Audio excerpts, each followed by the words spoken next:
सत्य हुए बिना तुम सत्य को जी नहीं सकते। सत्य को जानना, सत्य होना और सत्य को जीना, ये जीवन के 3 आयाम हैं।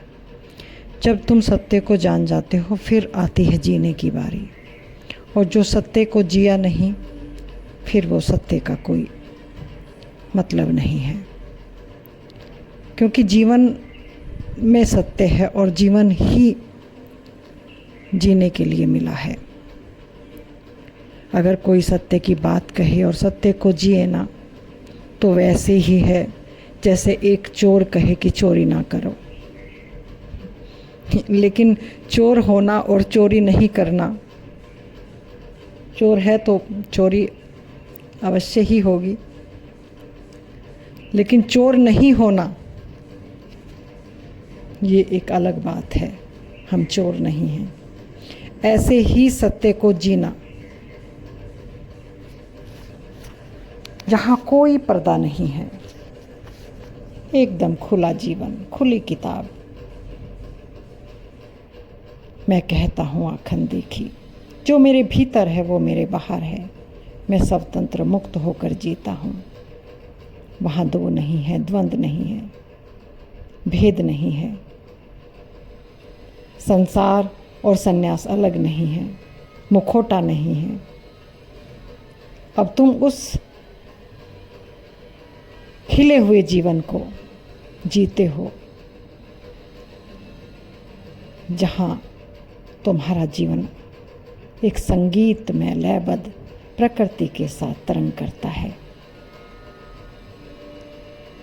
तो यात्रा जानने से शुरू होकर हमारे होने पर आकर टिकती है, और होने से फिर जीवन पर आकर एक अनंत का विस्तार लेती है। जब तक शरीर में प्राण है, तुम्हारा जीवन सर्जन करता है, फैलता है, फैलता है, फैलता है।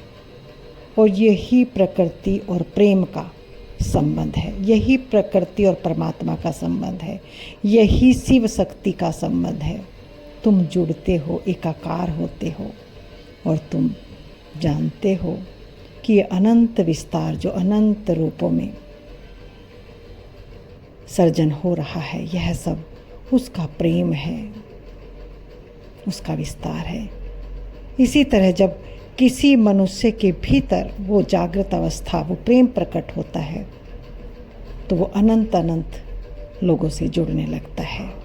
जैसे ओशो के साथ बहुत से प्रेमी जुड़े, कबीर के साथ बहुत से प्रेमी जुड़े, नानक के साथ, क्योंकि प्रेम एक तरंग है जो खींचता है अपनी तरफ, चुंबकीय शक्ति है।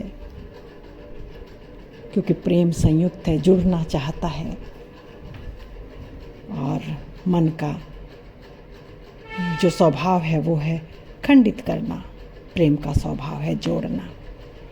जब कोई प्रेम से भरा हुआ परिपूर्ण जागृत मनुष्य मिलता है, तो उसके पास भीड़ ऑटोमेटिक आने लगती है, क्योंकि प्रेम का फैलाव सर्जन है, संयुक्त है, यही बोध है।